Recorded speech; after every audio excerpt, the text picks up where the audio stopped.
Welcome to the Intercut podcast, the weekly show going over the TV, movies, and entertainment that people can't cut away from. I am your co-host, Zach Shevich, and joining me, he's making entirely too much noise for breakfast. It's Arturo Zurita. How y'all doing? I've never related to a movie more than this masterpiece. I would call this a masterpiece. I'm not so sure that's what you want to reveal to the Intercut audience right now. Why not? It's a little bit honest instead of masochistic, but if that's your life, I'm not going to stop you. I don't want to kink shame you. Listen, do you know when? And we're going to get into a review of the movie, but do you know at a certain point when you first meet Alma? Yeah. Well, when she writes her name down, the M looks like an I and an N. So it looked like it was spelled Alina. Oh wow! Which is my girlfriend's name. It's really art reflecting. I was in the recliner. I said, "What have I done? Am I this mean? This is too much me. Am I that controlling in my life?" No, this movie, it is fantastic. Yeah. Daniel Day-Lewis is the GOAT. Y'all already know that. Paul Thomas Anderson is the most proficient director that we got working today. Phantom Thread is out of this world incredible because it is not what you expect it to be. This is an Intercut extra after credits because there's a new Paul Thomas Anderson movie out, and it demands to be discussed. Set in 1950s London, Daniel Day-Lewis plays Reynolds Woodcock, a dressmaker who lives with his sister and assistant Cyril, played by Lesley Manville. Mr. Woodcock's life is disrupted when he meets a young, strong-willed woman named Alma, played by Vicky Krieps, who becomes his muse and lover. But quickly, things become tense in the Honorable House of Woodcock. Art saw Phantom Thread a couple weeks back. I finally caught up with it this weekend. It's out in theaters soon. It'll be nominated for at least a couple Oscars. Best Leading Actor and Best Costume Design, surely. Let's start with some non-spoilery thoughts. Art, no spoilers. What did you think about Phantom Thread? Bro, I went into this movie thinking, Oscar bait? And again, when we say Oscar bait, we just mean like a certain period piece that's going to cover obviously great performances. Yeah, I mean, obviously Daniel Day-Lewis is good. When you look at a movie like this, there's just so much like artistry put into it. Like I mentioned, the costumes and the production design that, you know, at the very least, it feels like it's going to be considered for Oscars. Exactly. And you appreciate it, but the number one's going to be like, okay, well, that isn't for me. This is the movie for anyone to go watch. I am telling you this right now. Do not let the trailer fool you. This is for anyone. This is not some artsy-fartsy stuff. This movie, at a certain point... Okay, that's for spoilers. This movie turns into something that I was not expecting it to be, and it was a lot more modern than I thought. Yes. I'm going to say this right now. May I? Please. This performance is better than Lincoln. Really? Let me stop there. All right? Let me ease my way up there. Yeah. This performance is better than There Will Be Blood. Ooh. I'm saying that. Ooh. I'm saying that right now. And it's even better than 9. Yes, I said it. No, that's too far. I 100% believe that it's better than There Will Be Blood. Now, There Will Be Blood, yes. I get it. Some of you may disagree. I'm talking about the depth of this character, and it's the subtleties in this character. Did you see his fingers? Yeah. You mentioned it again, because you mentioned this when we spoke about it before. My man, there's subtleties that you're just going to miss. Watch the movie, and I cannot wait to watch the movie again. I thought I was like just going to see it once. I was like, oh, well, I'm glad I got to see it. It's one of those movies I got the screening because this movie might have not come out till next year. I can't wait for next year to see it again. I got to see this as soon as possible. Little details that make Daniel Day-Lewis one of the greatest actors. I don't know what he did to his fingers, but they're dressmakers. Like, this man doesn't just become the role when it's time to shoot. This man goes home and was probably making dresses. Didn't we have a discussion about him retiring to be like a... Supposedly he's considering that. Like, he just gets so involved in his method acting that he, like, can inhabit these roles. I think he spent some time as, like, an actual butcher.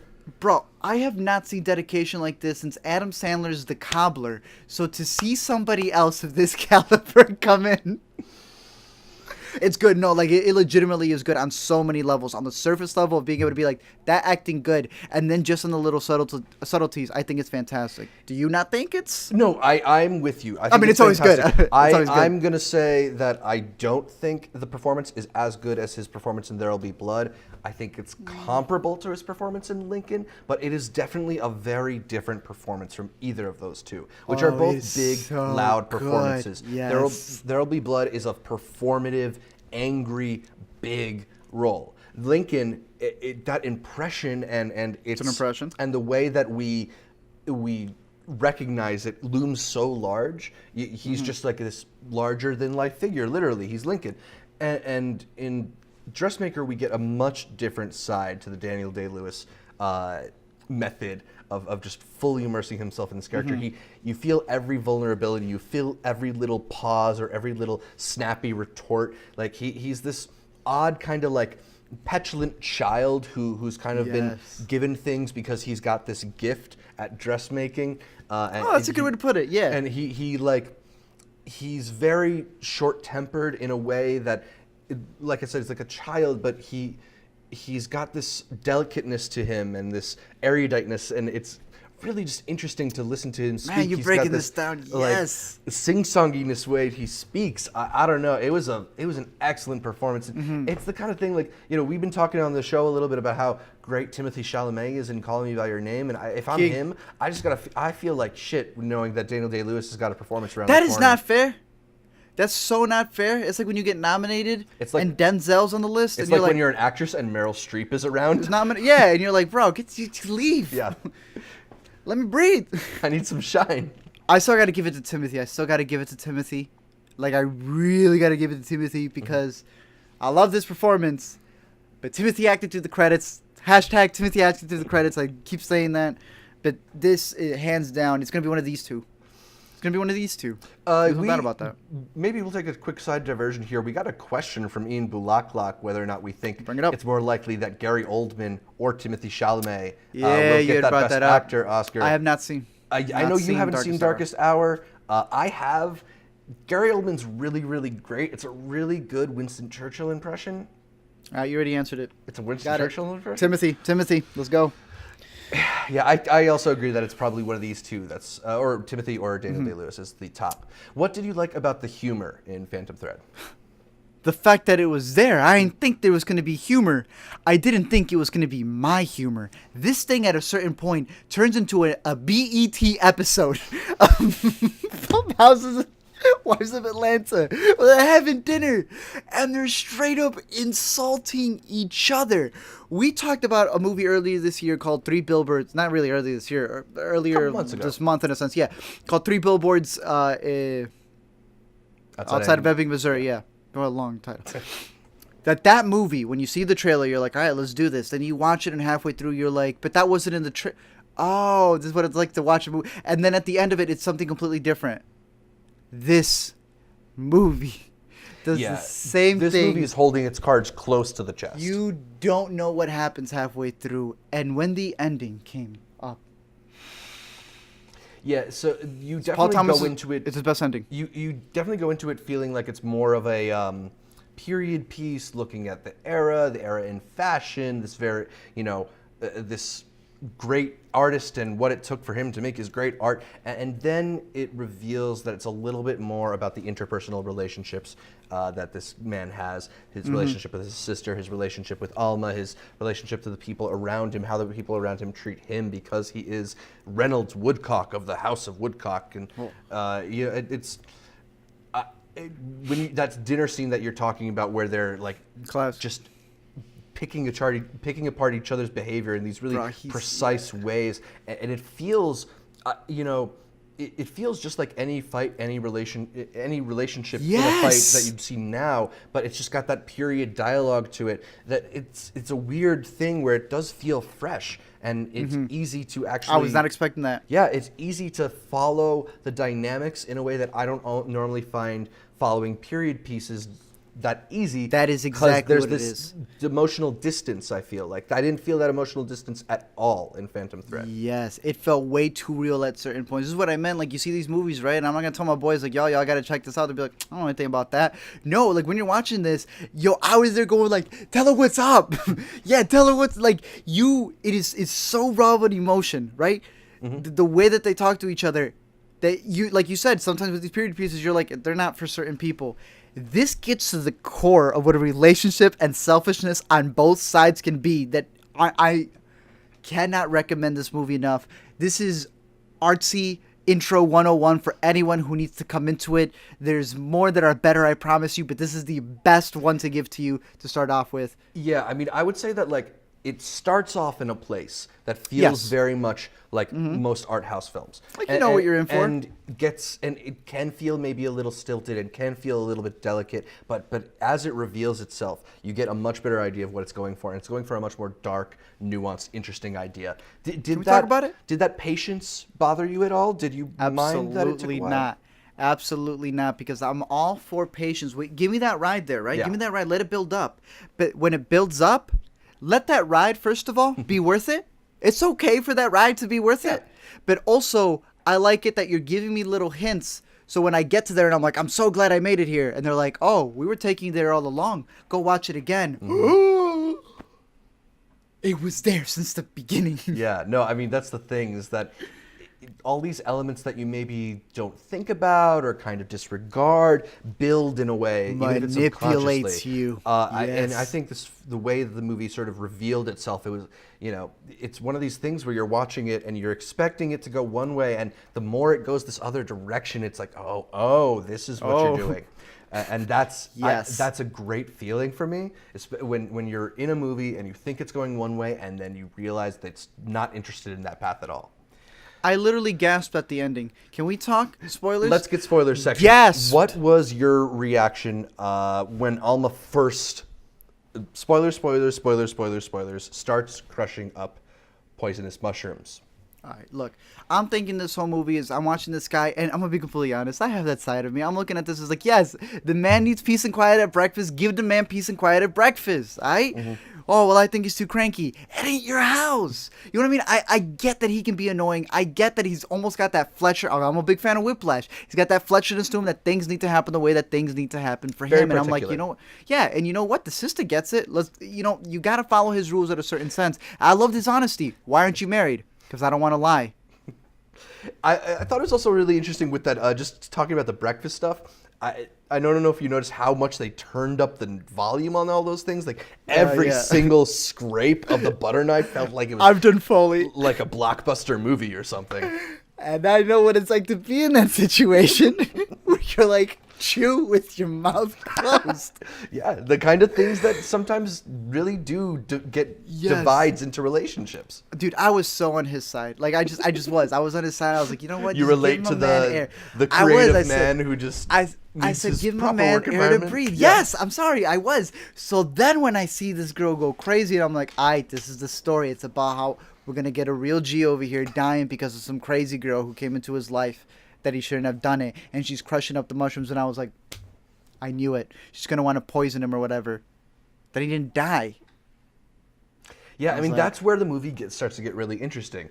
You know, it takes this spin where And that's she the first one. she gives him the mushrooms, he's sick, and then she suddenly is needed. She is Yes. valued.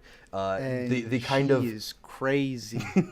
I mean, there's this weird thing where even I thought the sister character was the mother for a little while, A little bit. I thought that too. because And they then- have a very like maternal relationship. She's really taking care of him, and I kind of felt like, is she just Alma's just becoming his new mommy now, or like what's going on? There's something there, yeah. But no, the sister was dope. That scene with the sister when she's like, well, no, you could leave too, and they're just having dinner, and she just stops. This is what I'm talking about. This movie has dialogue where she's like, I will throw you to the ground right now if you ever speak to me like that again. And he went, This man who has everyone at his beck and call recognized where his sister was.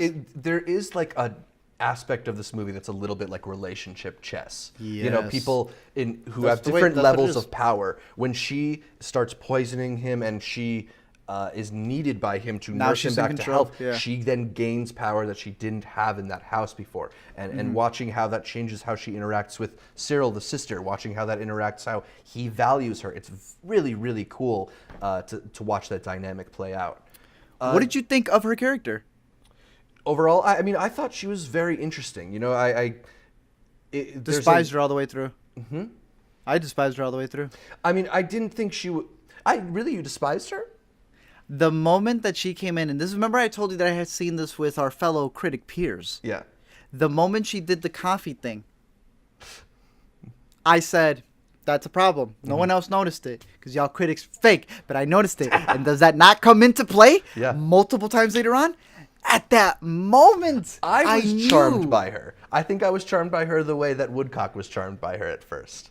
Woodcock made a mistake. We all make mistakes. But I also like I say that some of my consideration is also just the fact that there's this actress who I'm not familiar with, Vicky Krieps, who is true. just going toe to toe with Day-Lewis in these No. scenes. Yes, So, she's really good. Like sometimes my respect for the performance outweighs my feelings on a character. For the character, So I was the one that- really okay. into her in this movie. Yeah. No. So then I will return the question to you. As it built up on after the first mushroom scene and you see her and you get one of the greatest third acts when he pretty much just... So when they get married, right? Right. When he finally realizes that he needs to be with her and he's like, I've lived this whole life and being sick and you taking care of me has shown me that I need to be nice to you. He does it. And then what happens literally on the honeymoon? Yep, it's right back to the frustrations from earlier in the film. Your And- thoughts leading up to the big reveal were? I mean, for me, I was wondering whether or not it was because they still haven't necessarily revealed the dynamics of it to that point. So for me, Yeah. I'm wondering whether or not this is going to be a death, a tragedy, a like confrontation. And that scene where she's, you know, slowly cooking the mushrooms and he's watching her, like it really plays with that idea of like, well, what is her purpose? What is her goal? Yeah, what is she doing? Because it looks like this is a lot more mushrooms than she used the last time, and like for me, I'm wondering, is this going to turn into some weird like torture scene? And it Yes. turned into an even weirder torture scene, because he responds with love to her offer of poisoned omelets. He responds with hunger. I was in a even. recliner, and that whole scene took so long as she's cooking this mushroom, and he's suspecting something, right? He just yelled at his Yeah. wife, saying all these things. Now she's making you the most delicious omelet I've ever seen. I thought this movie turned to chef. That omelet looked incredible. Poisoned And then he mushrooms goes or not, in- I'd eat that. and he sits down, yeah, and the whole scene is just him staring, and she's doing that thing, and you're right, she went head to head with Daniel Day-Lewis in performance. The staring at the food, and then him staring at her, and she's got to stare back at him, and it's like, girl, why are you staring at this food too much? Yeah. And he takes his sweet old time to... Yeah, just the way it's like a. I mean, I don't want to overuse chess match, but the way that they just like slowly read each The other. tension. Yeah, it's great. That Every scene single was movement is so tense. Good. You better not be watching this unless you really don't care for spoilers, because experiencing that scene is insane, and you're wondering, is he willing to... You're just thinking, who's going to die? That is all you're thinking. Is he going to die, or is he going to kill her for trying to kill him? And then he hits you with that... When she says, I want you to be sick on your back, and I want to take care of you, and I want you to be mine. And he realizes it, and you're like, smack her, Daniel. Daniel, get out of there. Daniel, leave. And he goes, love me, kiss me before I'm sick. Yeah, that was my face too. That was my face as well. And it's I mean, it's like I think that's You like don't what that's the feeling I wanted from all those 50 Shades of Grey movies. Is that why they like him? Is that why they like him? No, I don't think was that's so why. like, I think that's why it could have been good, but not why Could they have been good. are liked. let me hit you with this. Sure. Because you would get this reference, because Yeah. you and I know this movie. And I thought at the moment, I've been waiting for this video between you and I. Duke of Burgundy. Yes. Okay. Good. I didn't know whether or not you had caught up with Duke of Yes. Burgundy, but Yes. that It's is Duke of Burgundy. immediately what I Yes. thought of. 'Cause It's immediately what I thought of, all too. about like Duke of Burgundy is a great example of how you can take this drama out of a relationship and just make it about the dynamics changing. Who has the power in the relationship? Who Who's has in the power? control? Where it's good. It's solid. See, I knew you had seen the movie, so I knew 1000% that I'm like, okay, he's definitely gonna get the reference. But Yeah. for those of you who highly recommend Duke of Burgundy as well, watch it all the way till the end. It's gonna surprise you. But yeah, this movie has that going with it. And the moment that happened, honestly, for something to catch me so off guard, and then again realizing that throughout the entire movie, she's actually she's talking to the doctor about how he's been sick before, and there's Yeah. actually a point in the beginning where you see him get super flabbergasted at an event. This is before the initial mushroom scene, or you think the initial mushroom scene, and he comes back and you're thinking he's tired because the event didn't go the way he wanted to, and you've already seen it. The movie's manipulated you that he's this little, like you said, a child. And then she tells, in the narration, sometimes he gets like that, but it's okay because I get to take care of him. Then you realize that he poisons him to take care of him, which then it turns out that he likes, and that builds a relationship. But And then this you has go, just been their dynamic. and you realize how long has she actually been doing this? Yeah. That's like the Duke of Burgundy thing too, where it's like that's a movie where it's like there's a submissive and a dominant, and it keeps changing. Like, well, who really is in control? Yeah. Who's really initiating this? And there's for so much of that movie, you kind of feel like he's in control. And I think when you see what's ultimately going on, it becomes much more nuanced than that. So Yeah. I thought it was a super interesting movie, and that only got more interesting as I watched it. And frankly, I wasn't ready for it to end when it ended. It caught me a little bit by surprise because you feel like it could maybe go on for another half an hour, but like I didn't think it was. I thought it was a great ending. It was not what I was expecting, and it made me. It stayed with me. It's all I thought about for a little while after. Still thinking about it. Yeah. I thought I knew what love was. There's all kinds of love art. There's all kinds of love out where there. he's puking and he's just looking at her, and they're like, I'm like, that's love. Dude, there's that one part where they're like in the bathroom and he's like, and now you need to leave. Bro, but like that, they were never closer than that. And I honestly was thinking, I was like, you know what? And that's another thing that like being Day-Lewis helps so much. Only he 'cause could do that. He both balances that like I look devastatingly sick and I love you for it. At like the same time, how yes. can you get that across? What a phenomenal actor he is. Timothy. I don't know, man. I don't know. Yeah, you're right. The last Day-Lewis performance. Are they not going to And give that him was another a Oscar? banger. Yeah. Can he get supporting? Can one of the two? One get supporting? So you mentioned this when you saw it, but this is among your favorite Paul Thomas Anderson films? Maybe your Yes. favorite? The top three. I'm gonna say top three. I can't say one. I'm gonna say top three. I can't give it. I gotta see it again. Yeah, I mean, like you know me, I'm a huge Paul Thomas Yes, you Anderson are. film. Yes, He you might be are. my favorite filmmaker. So for me, I don't think it's in my top 3. Oh, It's top 5 that's fair. out of like Watch the it 7 again. he's done. Watch it again. I want to watch it that's again. out of the 4 he's done, it's top 5. Definitely top 5. No, I mean, like I like it a lot. I'm a huge fan of his early Boogie Nights, Magnolia, Punch Drunk Love stage. So it's kind of hard for me for anything to surpass those. But like, I think this is going to be a much more accessible movie for most people than The Master was. That's what I was surprised about. You know- I didn't think it was gonna be like I said with the whole with the dinner scene when he's talking to them. One of my favorite lines in the movie is where she's like, "You don't like the asparagus?" He's like, "You know that I like my asparagus cooked in salts and oils and not in butter." And she's like, "But it's fine." He's like, "Are you really thinking it's fine, or are you just lying to me?"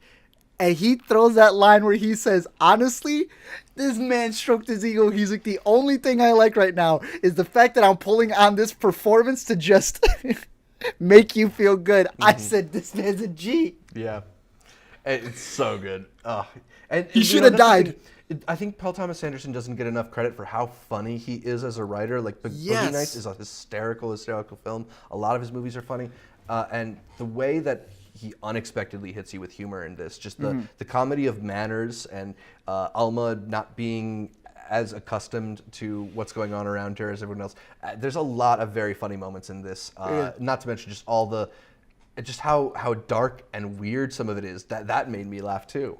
So yeah, I highly think recommend it. That's highly recommended on my part. Highly too. recommend it. Yeah, one of my favorites of the year. So hopefully you get the chance to see Phantom Thread. We want to know what you thought. Let us know in the comments down below.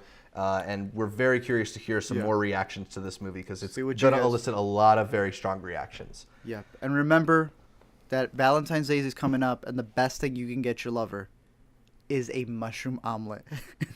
Courtesy of Alma. There you go.